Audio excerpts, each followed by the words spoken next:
if family is not included in your definition of success, you're really missing the boat of success, because too many people, they'll sacrifice relationships and family to get where they want to go. And they're standing on that platform they work so hard to get to, and they got nobody to share it with. Every morning, I get up at about 3:15, I text my mom, I text my wife, and I text my 3 daughters. Welcome back. I'm Brian Smith, and this is Podcast on Wheels, where faith, family, fitness, and finance are always in motion. Today's episode is a masterclass in grit. You'll hear how Jon moved from a kid with learning disabilities to pro athlete, world traveling wrestler, and built multiple 7-figure businesses without ever collecting a paycheck. Welcome to the show, Jon. Thank you, brother, man. I'm excited to have a great conversation with you. Man, I'm excited. We've got some mutual friends from California, sounds like, to Vegas, to Florida, and we got you on the show today. I'm just glad that your arms fit inside of that camera view right there, brother. I'm just blown away at the size, but we'll get to that. But Jon, tell us a little bit about your story. Well, you know, what's really powerful about my story is, you know, people look at me right now and they think, oh man, you must have been a specimen as a kid. No, dude, I was the complete opposite. First off, I was a really late bloomer, which is another thing I don't really talk about much. But even before that, I was basically, I was identified as having learning challenges. You know, if I was in today's times, I would have all the letters. I'd have the OCD, the ADD, and all that shit. But I still have a whopping case of dyslexia. Even as an adult, when I'm reading, I can see like the word was can turn to saw just like that. Boom, boom, boom. Those letters just jump right in front of my eyes. But as a little guy, I just wasn't keeping up. Then you find yourself in a meeting with your mom and your teacher, and they're telling you that you can't stay in the classroom anymore. And I'm like, well, what do you mean? Where am I going to go? They put you, we're going to go in a different classroom. And then you realize, holy shit, this is a class where this is not the normal class. Well, I mean, at that point, all you want to do as a kid is be like everybody else, right? So it was like I was on this mission. I need to get back in the normal classroom. So, I had to work twice as hard, and I had to develop a problem-solving skill set because I was unable to do it the way they were teaching. So I had to the only way I could get back to the normal classes is figure out to do it my way. And, I didn't realize, that this set of skills was going to serve me the way that it did as life went on. But ultimately, I'm working twice as hard as everybody else, and I'm figuring out a way to do it my way. And next thing you know, I'm in high school. I'm still having trouble, but I found a way to get back into the normal classes. I'm just squeezing by, I'm a C across the board student. And my mom is smart enough to keep TV away from me. She knows that's not going to help, but she's got me playing every sport under the planet because if she keeps me tired, it keeps my mind at ease. Got it. And so sports, and then basically what happens is, I'm playing sports, and in those days, it was freshman year of high school. They said, you have to play, your PE must be lifting weights. It's going to keep you safe if you're playing football. So of course, this is what I did. Well, I quickly realized that I was far better at lifting the weights than I was in sports I was playing. I was lifting the weights for. So this happened all about the same time that I had my first encounter with I was at a friend's house, because remember, I didn't have TV. And I see a bit of Conan the Barbarian, and I see Arnold Schwarzenegger for the first time. And dude, I got goosebumps even thinking about it now. Something in my chest just switched. Now, keep in mind, all this time I've been teased, I've been picked on, because every time I'm a slow learner, so I'm an easy target for the bullies. So to cover up, getting picked on, I'm running to maple bars and chocolate milk. So I'm a fat little bastard on top of being slow. But now all of a sudden, I'm lifting weights, and I'm fairly good at lifting weights. And all of a sudden I get this thing in my chest. Boom. I got to figure out how to be this big, strong guy. For the first time in my life, I kind of know what I want to do other than eat sweets. But I'm still looking for the answers in the bottom of the cookie jar, in the bottom of the ice cream container, because I'm still getting picked on and blah, blah, blah. So even though I'm dealing with all this shit, I know that I'm supposed to be this big, strong guy. Then it was the beginning of junior year. This is where things kind of turned a little bit. Beginning of junior year, they made us max out to find out where we were so they could kind of help us understand percentage-wise with our lifts. Well, I'm 16 years old. I'm one of two juniors who squats 405 for a max. And it completely changed everything. I went from being the guy who, I'm walking down the hall and people are bumping into me, versus now I'm walking down the hall and people are actually kind of, they're stepping a little bit out of my way. And I was like, whoa, this has really changed shit. And now I feel like I'm good at something.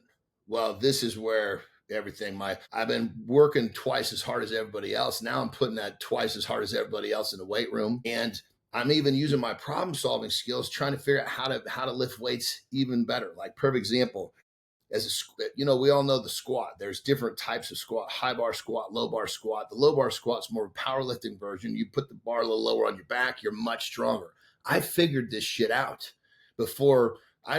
Nobody taught me how to do that. That's part of why I was able to squat 405, because I figured out how to lower the bar on my back. So my problem solving skills are already starting to serve me. I don't even quite realize it yet. Anyway, so long and short of it is, I'm loving what I'm doing. I feel like I need to be this big, strong guy. High school's over. Time to go to college. My scores, I'm not getting any state schools because my scores weren't good enough. My SAT scores, my mom thought something was wrong with the test. No. She made me take it. The second time score was worse than the first. So, so she goes, look, we're going to get you into this really small Catholic school. We'll pay the full tuition and they'll take you in, which is pretty much what they did. As long as you were paying full in that, they were, but at the same time, if you didn't get C's, they kicked you out of there. So I go to college with the idea that, I have no interest in college. It's another 4 or 5 years for me to lift weights. And, but keep in mind, here's the problem. I'm reading at about 8th, 9th grade level, and I'm in college.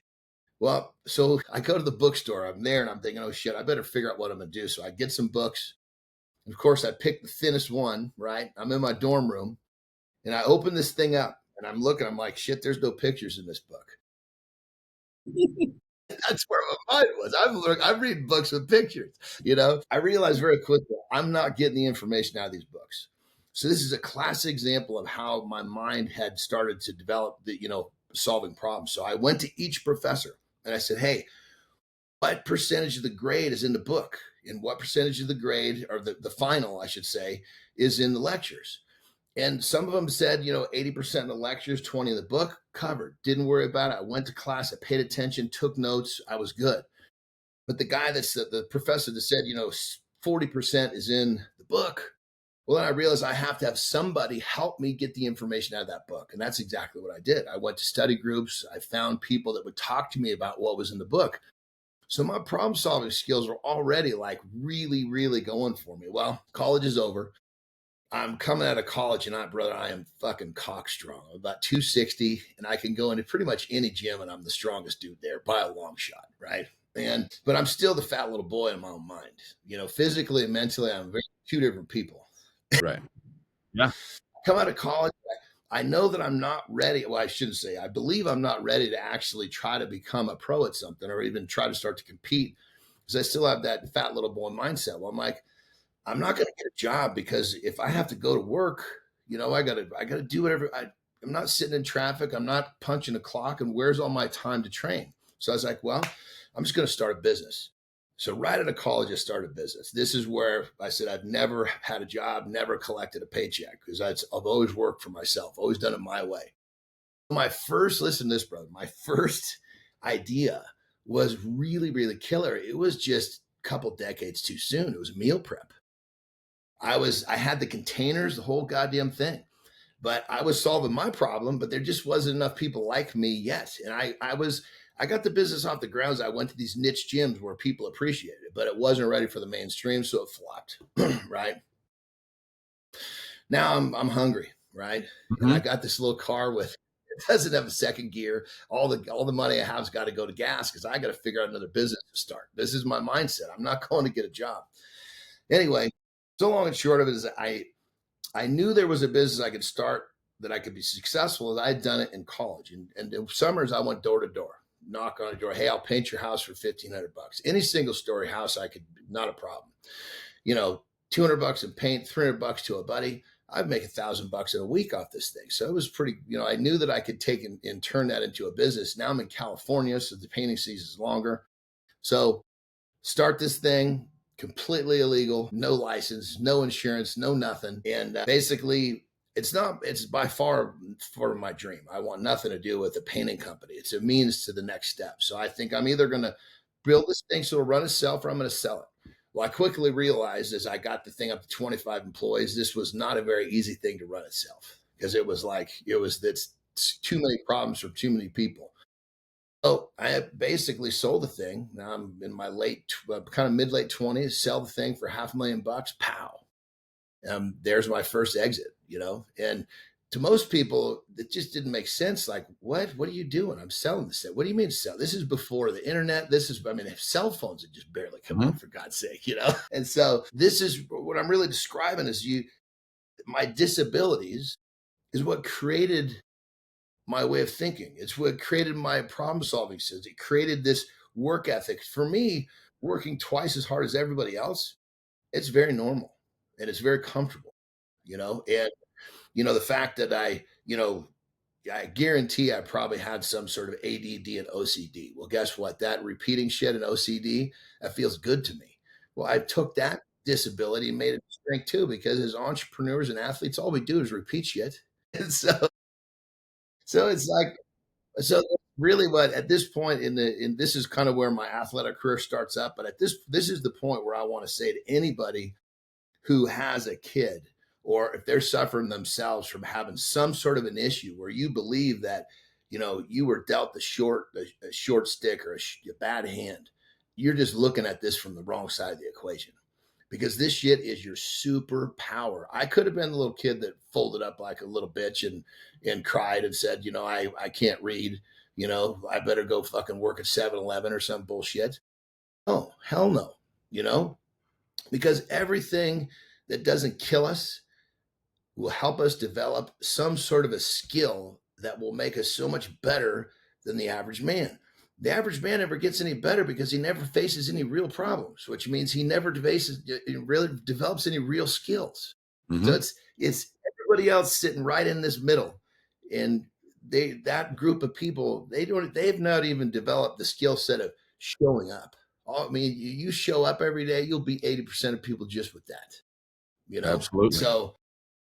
So anyways, so in terms of my story, I can continue on with that, or if you want me to turn directions, I've been, you started me off with a question. I went pretty good with that one. So that was perfect. That was perfect. That's as a host, that's a win for me, because now we've got some timeline, we've got some information, and now we can dive into some things here. So, I used to coach baseball, and my wife and I worked with a lot of athletes, and we've worked with a lot of different athletes. So when you tell that story to us, it resonates, because I've seen those kids who show up and they're like, I may not be able to read the book, but I will whip your butt somehow, some way. And that grit, that determination. And now that those kids that I coached years ago are, I saw one of them the other day, and he's 22 years old. He's finishing his MBA. He played Division I football, but he went to a very small school. He wasn't highly recruited. He wasn't that standout guy. And I see him the other day, and he's like, hey, coach, we need to get dinner. We've got 2 businesses started, and we're doing a garbage can cleaning business. Okay. Garbage can cleaning. Who knew? But there's a certain neighborhood who has to put their garbage cans in the garage. And so they travel around and keep them clean for them. So that may be, something there on your island that's out. But there's, as you got started and having those disabilities, if you will, or opportunities, as you mentioned, was there some, with the kids that you were around, were there any coaches early on, or was it just Conan? Was it like your mom? Like, how did you know that there was more for you? Great question. Great question. And, when it came down to it, we lived in, we're up in Oregon at that point. Right.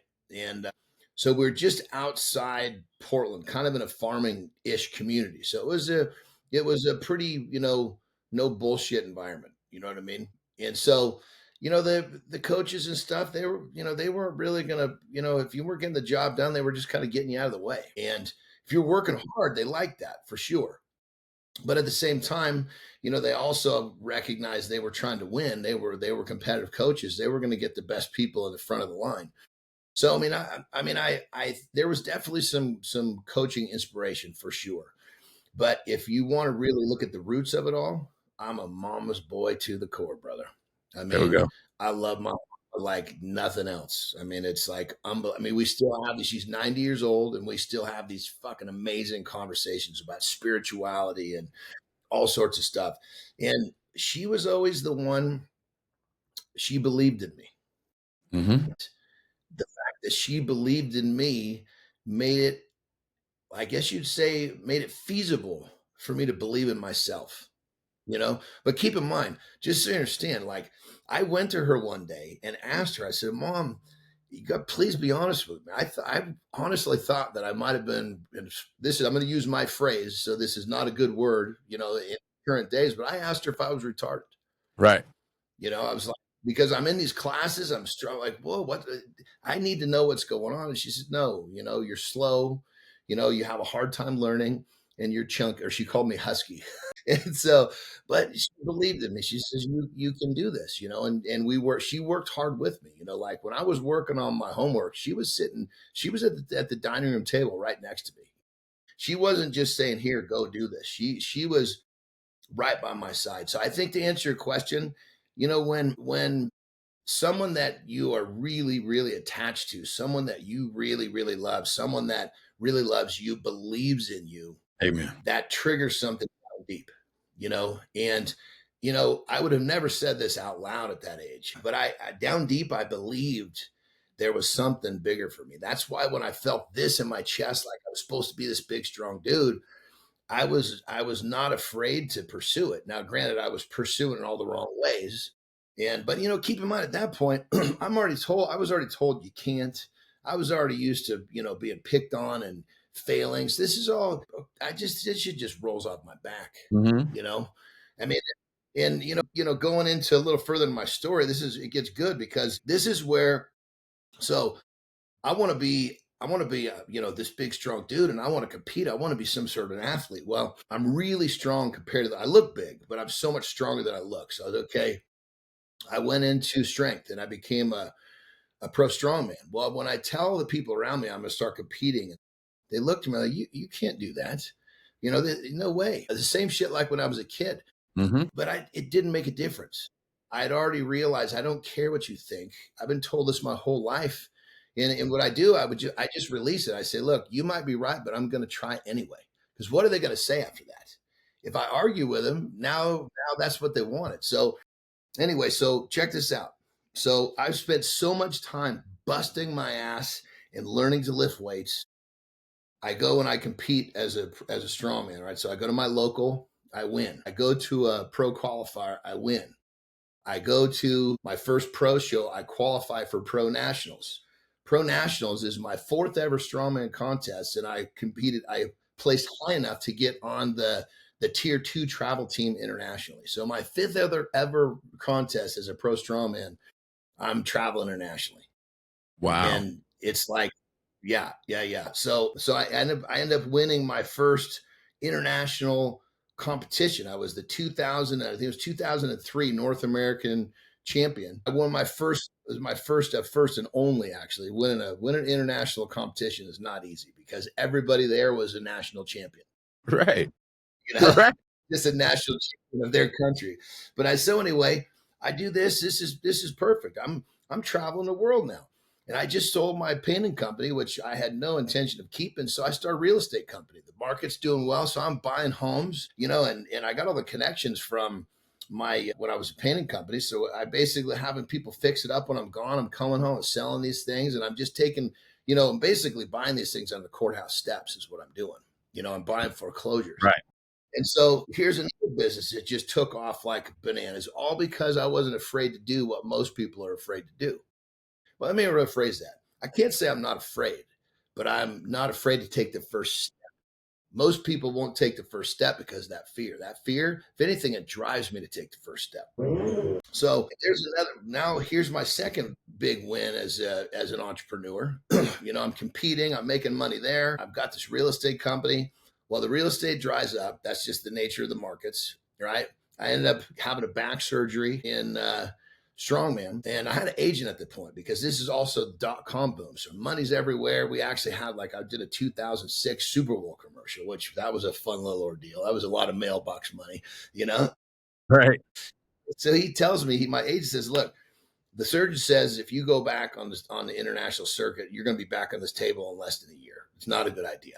So we want to continue to do what we're doing. We're going to put you in pro wrestling. I was like, pro wrestling? Shit, man. I looked at the guys because I just liked them flexing their muscles, but I wasn't really paying attention to what they were doing, So he completely fraudulates a resume that says that I've been doing this for a while. And he sends me to the school to learn how, because it's a dance. You know what I mean? It's like, you duck one, I duck one.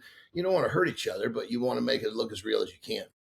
So basically, I learned to do this shit. We have me do some indie matches, they call, which is high school gyms, which, holy shit, I'm, 9 months before, I'm in an amphitheater in Riga, Latvia with 17,000 people. Now I'm in a high school gym with 40 people, and I got more teeth than everybody in the front row.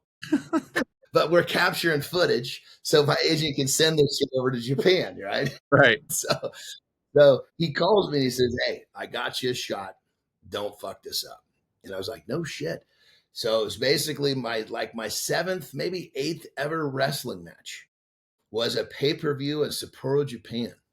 Brother, let me tell you, I was fucking shitting in my pants. But this is the way, again, I'm always doing shit like this. This is like, I'm always doing what everybody's telling me I can't, and I just go, and because I'm not afraid, I'm not afraid to take the first step. This is just what I do. I problem solve, figure it out. Dude, I remember so I'm perfect little example. We get there, and I'm matched up with this guy who's been wrestling for like 17 years, and he's putting this match together, right? Because it's a dance, and he doesn't speak good English, and I got to remember all this shit. I'm like, whoa, I go back to my hotel room, and I was up all night trying to memorize this thing, and I did. But I mean, that's a perfect example. Like, okay, he's just spitting stuff out, and I'm supposed to remember it because that's when you've been doing it long enough, you remember it all. No, not me. So anyway, says now I'm a pro wrestler. I'm in Japan. Another amazing episode of my life. At age 42, I basically was working for New Japan, which is the biggest wrestling company in Japan. They didn't renew me, which is pretty common. So I come home. And I think, well, I guess now I'm going to be a bodybuilder. So I'm 42 years old. Of course, what does everybody tell me? You can't do that. They told me I couldn't be a wrestler either, right? So I say, okay, you might be right, but I'm going to try anyway.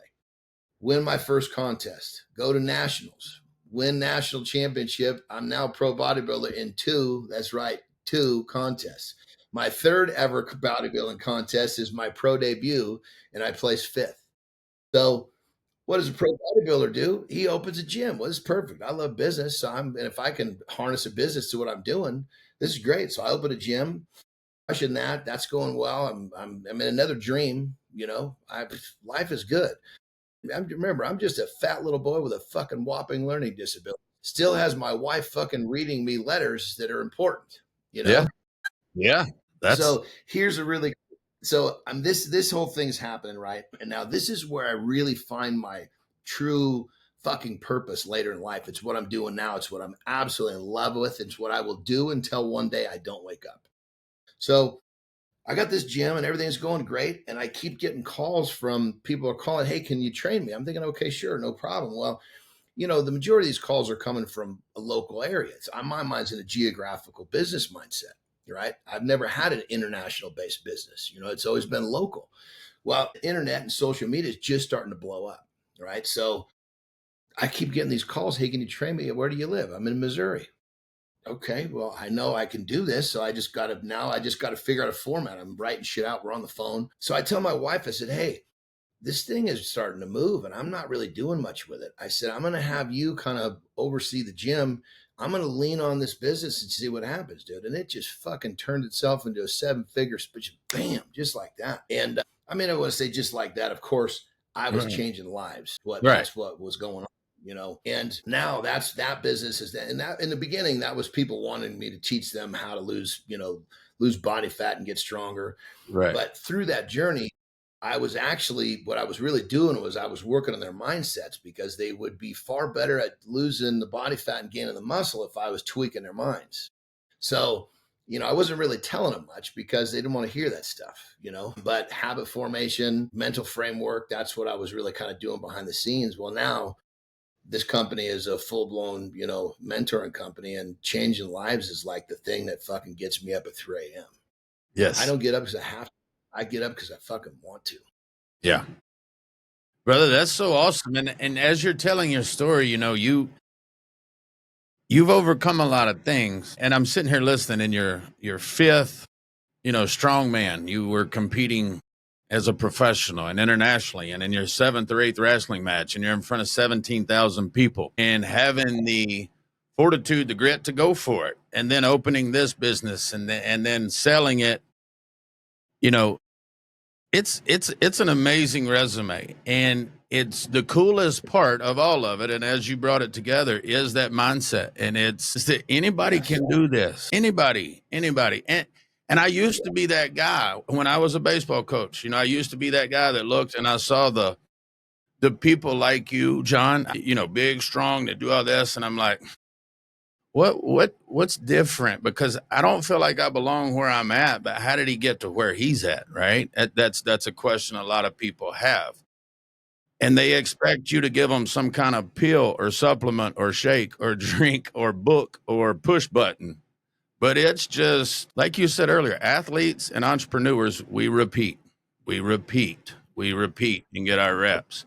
So, let's dive in a little bit to the health side, where, as far as losing body fat, gaining muscle, is there any things that you could debunk or teach us there? Yeah, well, I would think the biggest thing, I think that, I make the joke like this, like there was a time on this planet when we all knew for a fact the world was flat.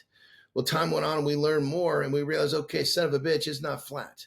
Well, unfortunately, there are still a shitload of people that subscribe to the fact that they have to starve themselves and be fucking tired and be in a calorie deficit to lose fat. No, you're not losing fat, you're losing weight. Your body's chewing up fat and muscle at the same time, which releases cortisol. You're tired, you're unhappy, not a way to live, not sustainable. So, can you lose fat and actually feel great and have energy and sleep well and actually even build a little muscle in the process if you want to? It's absolutely possible. So, what I try to help people understand is there's starve yourself. That's the calorie deficit methodology. Then there's the other side, which is what I teach, which is feed the metabolism. You have to, it's not like you can just eat more and it works. There's a few things you have to thread together to make it work for the individual. But my clients, they're eating more than they've ever eaten before. And keep in mind this, even when I'm working on a mindset client, the nutrition is a foundation, because this is what's going to give them the energy and the focus. They're going to sleep better. That's the motor that goes into the actual mental reframe work that we're doing. So my clients are eating more, they have more energy, they're sleeping better, and they're even mentally more optimistic, because when your brain feels like your body's in survival, it's pumping out all sorts of, it's cortisol is the primary, which is a fight or flight drug. And it doesn't have to be that way. Now, when I get someone to where they're feeling good, and I always tell people, look, the way you look is really just a positive side effect of how you feel. And people don't get that until it actually happens. You feel great, you look great. You're going to feel great before you look great, but you'll start looking great very quickly after you feel great. And then when we start diving into the mental framework, that's what I really love to do. I'm the king of simplicity. I am only successful because I can look at a situation and I can fucking distill that thing down to a couple real simple points. Okay, this is where the juice is, and we're going to focus all our attention here, because all this shit over here, done perfectly, only gives us 3% return. Let's not even worry about that. Mm-hmm. So Yeah. anyway, the mental reframing, the beginning steps of the mental reframe work I have for my clients is literally 5 to 7 minutes a day. And literally at the end of the first week, they're going to be like, holy shit, I actually can feel a difference. They're talking about what they're talking about is how they're seeing their reality, because the brain is designed to pick out problems. And if you don't actually work against that original programming, you look around and you see problems. versus when you start to understand how to kind of rewire that neuroplasticity. And that's me. I don't look around and I don't see problems. I look around, I see opportunities.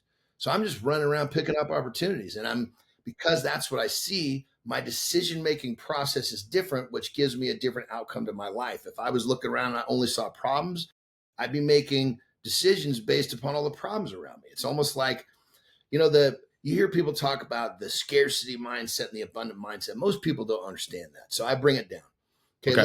Let's bring it down to losing and winning. We've all lost, and we know when the tail's between our legs, we don't have the confidence, and the decisions we make usually don't serve us as well as the ones that when we're winning, our confidence is high. We can't wait to do it again. We make that decision, and life keeps propelling forward in a way that is amazing. Well, when you have the choice, when you have the ability, when you understand how to reframe your mind and you can live in that winning mindset or that abundant mindset, you see a different reality. But people don't understand that it's possible until it actually happens. And brother, you want to sum my shit up? That's it. Yeah, no, I agree 1,000%, brother, because, and like you said, I can think back to, we've done, I think, 80 some shows here on this podcast, and the people who have gotten the most views, who have made the most impact, broke it down, made it simple, and was able to give 5 to 7 minutes, like you said, and people who are doubting this or watching this show and goes, you know what, look at those two old guys talking about stuff. Well, pay attention if you want to be different, right? And if somebody's still watching the show right here, obviously they're seeking more information, and obviously they want to do something better and get out of that middle frame. So if somebody wants to reach out to you or find you, like what are ways, if somebody wanted to get into your program, what are ways they could do that? 100%. And so I want to be really, really straight up off the gate. I want to help everybody that comes my way. So people come into my Instagram, I'll lay out the handle in a second, but that's the place where I always make sure that every day I get in there and have contact with people. If it's one place, it's easier for me to manage. Whether people are coming in because they actually want to find out more about working with me, or there people are coming in, maybe they just want a little motivation or whatever it is. I'm going to make sure if you're not working with me, I'm going to send you away with a handbook I created. It's called the Monster Mindset. It's basically a really simple read because you know who put that thing together. And it's designed to basically help someone read this and start to get their mind working in a different direction. Like it gets them thinking about their thoughts. Like, if you're having all these thoughts, this is going to be the outcome of your thoughts. So no matter what, you come and check me out at my Instagram, I'm going to help you whether you like it or not. Very least, you're going to get my handbook, and that handbook will get you moving in the right direction. But my Instagram handle, so my name is spelled differently. Its first name is Jon, last name is Andersen, but that's spelled differently also. Andersen. It's Nordic. So my handle is at the Jon Andersen. And find me there, pop into the DMs, and whether you want some sort of a quick motivational phrase, or you want to understand more about work with me, or you want the handbook, brother, my goal at this point is to affect anybody that crosses my path for the rest of my life positively. That's what I live for. I'm even walking down the street, man. Hey, how are you doing today? They look at you like, what's wrong with this guy? No, I'm just have a great day. Right. You call someone, you're calling someone to get help with AT&T or some big company, or they say, this is Joan. Can I help you? Hey, Joan, my name is John. How are you today? There's a silence because she's like, this is different because everybody's pissed off. It doesn't do us any good. So the way I look at it, no matter what, you cross my path, you're going to come away with something positive. Well, I want to give you one of the things that I like is when people I meet give me feedback, and I'm going to give you some right now because, I've known who you are. I've followed you. I've obviously seen you compete at Strongman before I got to know who you are. Now that I think back to when I used to look at it and go, holy cow, that guy just threw that thing over that thing. Right. And, but now it's like, the ability to do this and put that out there. I've been motivated, and the people around me have known that I was at the gym this morning talking about hosting you. I went live a little bit earlier and I'm like, guys, I'm fired up today. Some days we do shows and it's more disciplined. I show up, I'm on time, I'm doing my job. We host a show. Today, it's like, hey, this guy, I can get some stuff from. I need to ask minimal questions and let's rock and roll. So your social media, your Instagram has motivated me. It got me fired up. And so mission accomplished there, brother. That's the feedback there. Well, I appreciate you, brother, because I mean, if we could all focus on trying to do something to motivate and inspire each other, we would have such a different world on our hands. Yeah. Yeah. And it's no surprise that you and Greg are friends, and Greg's been on the show and things are happening there. And it's like, Greg and I've told people, you see us, you may think we're walking out of a bar and we're pissed off at everything because of the tattoos or the size or this or this. But it's like, no, man, we got more love right here in these guys than most people have anywhere. Right. So, but what's something, and here's just kind of another out there question that I'm curious of, that I ask a few people I'm intrigued with. What's something that you got to do because of your mindset? Now, the wrestling and the travel and the international and everything, but what's something that maybe people don't know about that you've gotten to do as personal level or different things that by your not being afraid, but being afraid and how you say it, but being willing to go for it? What's something cool, just a cool story that not many people have heard? Well, I would say this is kind of an interesting one, is actually wrestled in North Korea. Not a typo. Yes, I said North. So very, very few Americans go to North Korea. And, so when I got the opportunity, it was like, and keep in mind, there's a lot of questions that go into agreeing to that contract. It was me and a guy named Bob Sapp. We were the only two Americans. There was people from all over other countries, but, over the world. But, we're public enemy number one with them. You know what I mean? And so, Wow. I guess, yeah. So it was kind of one of those things to where my first question is how I know I'm going to get home. And they said, well, we're going to be doing daily associated press releases on what you guys are doing. So if all of a sudden one of you guys disappears, we're going to know real quick. But, I think from the standpoint of when the opportunity came, I was questioned, okay, what is it? Because I'm taking that first step is something I'm comfortable with. So I just needed to understand what it was going to be that was going to keep me, coming home. But then just even to have that opportunity was a whole, that was a series of, pushing into the fear and not listening to people. And, so that's something that, I talk about a little bit here and there, but a lot of times when you say that, if you're not going to stop and talk about it, people just think, oh, the big dummy, he said North Korea, he meant South. But I hear you. But I think and that's kind of a surface level thing, kind of fun, kind of cool. Yeah. When it comes right down to it, the things that I probably hold closest to my heart that answers that question is when I've just helped so many people realize their dreams. Like they never thought what we did together was possible. I've helped a couple of kids get to the NFL. Had another kid, he came to me and he was like, high school football as a freshman. He says, it's my dream to play Division I. He didn't, the pros were too big for him to dream, and so there's something about helping, somebody. And sometimes I'm helping adults reach their dream. Right. But along that, of course, there's a lot that goes into that. But I believe part of it is the fact that they have to see their fearless leader lead fearlessly, because you're expecting them to dive into the fire. And if they don't see you doing it, they ain't following. And so the fact that I harness that fear, I harness those failures, I pursue failure, and I teach, not giving a shit what everybody else thinks. And I teach recognizing that fear is power. And these people watch me practice it, has allowed them to follow tightly enough where we could help them, do things that they truly didn't believe were possible, that were literally dreams. Like when they said dream, you could tell it wasn't like a dream. Like, I think I can do this. This is like smoking a fucking crack pipe type dream. Yeah. Yeah. Yeah, and that's what I wanted, like I said, if people are still watching, they're looking for something, they're wanting to get better.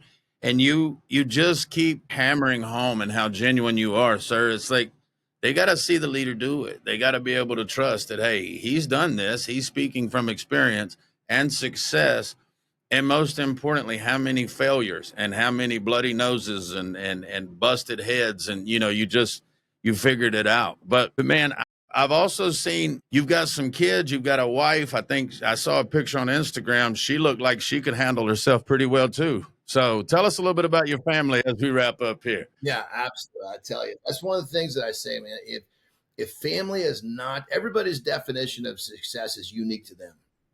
And if family is not included in your definition of success, you're really missing the boat of success, because too many people, they'll sacrifice relationships and family to get where they want to go. And they're standing on that platform they work so hard to get to, and they got nobody to share it with, and there's nothing there.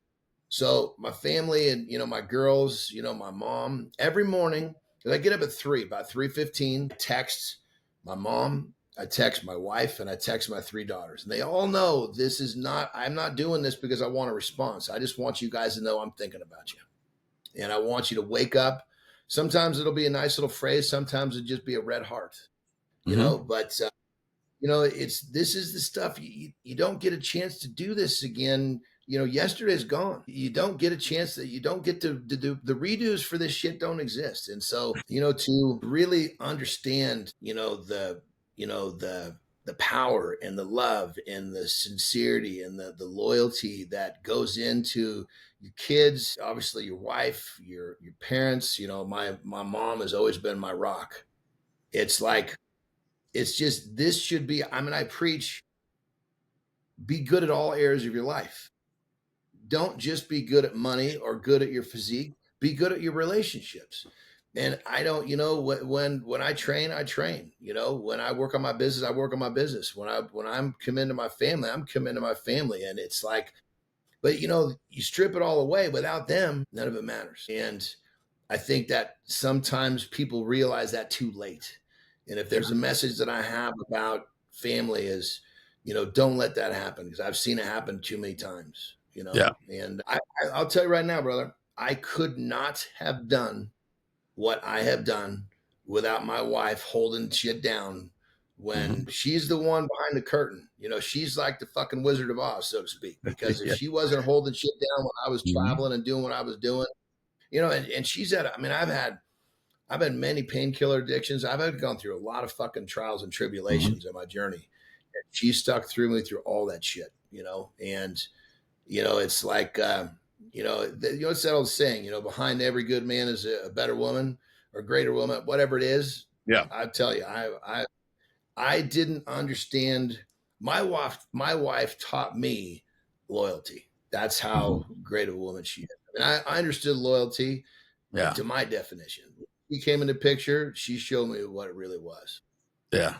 Oh, that's awesome, brother. That's awesome. And I think, for this show, we hit some faith, family, fitness, finance, and obviously we've hit several of those topics here today, brother. But I'm looking forward to getting out there and meeting you in person. Let's hang out. Let's figure out a way that we can help more people. Because I Yes. sent Greg a message, and I'll kind of wrap up with this. I sent Greg a message, and I said, well, how cool would it be to just come out and pick up a few weights with you guys, and Yeah. hang out for a little bit? Like, that would be the coolest day for me, is hang out with like-minded dudes that are getting it done, that are helping people pick up some weights, make ourselves better, and enjoy the day. So I'm looking forward to that, brother. But is there anything else that you want to leave us with as we wrap up right here, sir?